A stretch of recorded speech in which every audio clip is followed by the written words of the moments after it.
Assalamualaikum warahmatullahi wabarakatuh. Selamat pagi anak-anak. Jumpa lagi dengan Bu Sofi.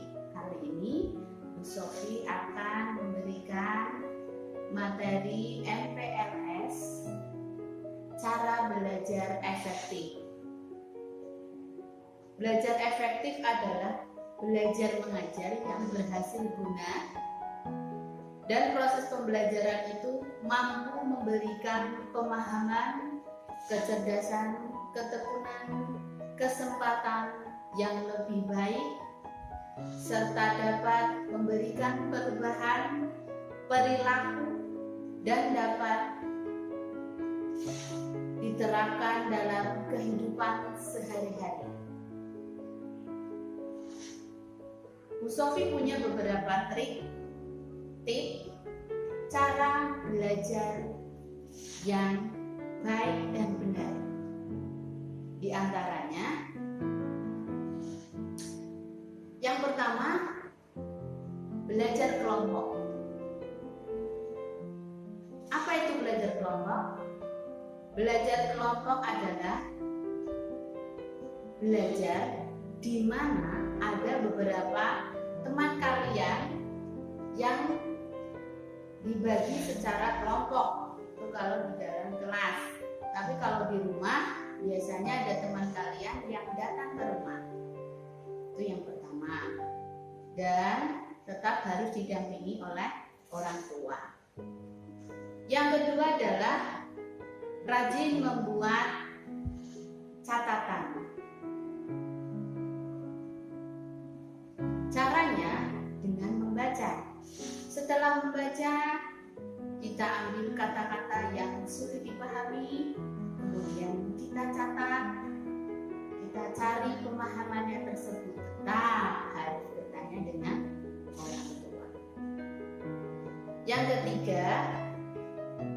ketiga, membuat perencanaan yang baik. Belajar itu harus terencana, tidak seenaknya sendiri.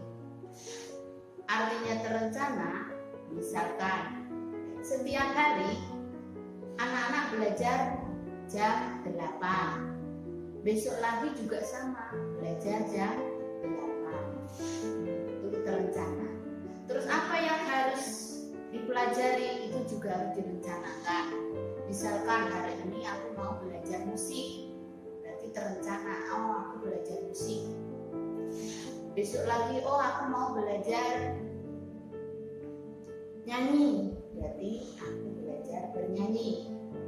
Besok lagi belajar berhitung dan seterusnya. Itu adalah pembelajaran yang terencana. Yang berikutnya, disiplin dalam belajar. Jadi anak-anak kalau belajar itu harus disiplin, harus sesuai dengan waktu yang sudah ada. Tidak hari ini belajar, besok enggak, hari ini belajar, besok enggak. Belajarnya pas ada ulangan saja, itu berarti belum ada disiplin dalam belajar. Tolong ya anak-anak, harus disiplin dalam belajar. Berikutnya menjadi aktif bertanya. Menjadi anak yang aktif bertanya itu bagus. Sebagai orang tua jangan selalu anak ini bertanya terus. Jadi kalau ada anak yang aktif bertanya, sebagai orang tua juga aktif memberi jawaban yang sesuai dengan logika anak. Jangan sampai jawaban itu muluk-muluk.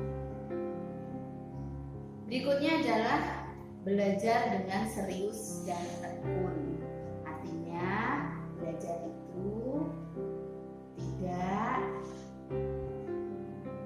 dilakukan dengan main handphone, ya kan? Nonton TV, lari-larian, baru belajar.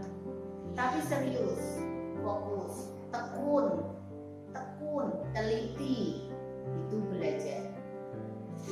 Yang berikutnya adalah hindari belajar dengan berlebihan. Artinya aku mau belajar terus menerus. Berikut pelajaran yang sudah diajarkan. Terus istirahat yang cukup, makan dan bermain. Harus bisa membagi waktunya dengan baik. Demikian materi yang dapat Ibu sampaikan, semoga bermanfaat. Kurang lebihnya Ibu mohon maaf. Wassalamualaikum warahmatullahi wabarakatuh.